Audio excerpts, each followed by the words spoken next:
د مالیه ورکوونکو د خدماتو ریاست چې د مالیې وزارت یو له مهمو ریاستونو څخه شمیرل کیږي، مالیه ورکوونکو ته په اړوند برخو کې د خدماتو وړاندې کولو او د دولت خزانې ته د عوایدو د راټولولو مسؤلیت لري. دغه ریاست د خپلو دوامدارو هڅو په پایله کې مثبت بدلونونه رامنځته کړي او د مالیه ورکوونکو لپاره یې په اړوند برخو کې د لا ډیرو اسانتیاوو برابرولو او د کاري بهیر د سادهوالي لپاره پوره ژمنتیا لري چې په دې برخه کې په آنلاین بڼه په سیستم کې د مالیاتي اظهار پاڼو وړاندې کولو ته زمینه برابره کړې ده. موږ تلاش او کوشش روانه ده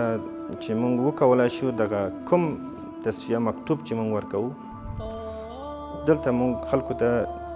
مکتوبي تحقق ابتدایي ورکوو. معنا یو شرکت چې دلته راځي خپل اسنادونه راولي، خپل مالیات تصفیه کوي، په آخر سر کې اسناد مکمل کولو نه وروسته موږ هغه ته مکتوب ورکوو، مکتوب د تصفیه. موږ کوشش کوو هلې ځلې روانه ده چې دغه هم په آنلاین بڼه شي. معنا دا چې یو شرکت خپل اسنادونه یا خپل ډاکومنټ په آنلاین بڼه جمع کړي، سیستم ته اپلود کړي، بیا یو کس منیجر چې دلته کار کوي هغه دغه اسنادونو راټولولو نه وروسته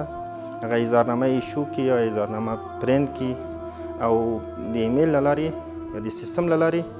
هر مالیات دې ته ورسیږي. د مالیه ورکوونکو د خدمتونو ریاست له اداري فساد سره د مبارزې کلک هوډ لري او په دې برخه کې مثبتې پایلې ترلاسه کړي او ښې لاسته راوړنې لري. په دغه ریاست کې د رامنځته شویو اداري اصلاحاتو او له فساد سره د کلکې مبارزې په پایله کې د مالیه ورکوونکو د اطاعت پذیرۍ کچه لوړه شوې چې په ورځني ډول سلګونه مالیه ورکوونکي په پوره لیوالتیا سره د مالیاتو د ورکړې په موخه یا د ریاست ته مراجعه کوي او د چارو له روان بهیر څخه خوښ دي. در مجموع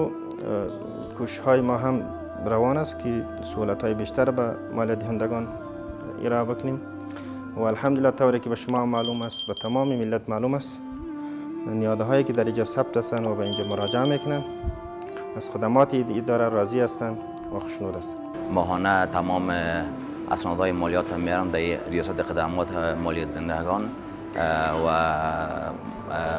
موفقانه که خوشبختانه بگوییم که بسیار کارها بسیار به خوبی پیش میره و ما واقعا از این ریاست خوش هستیم،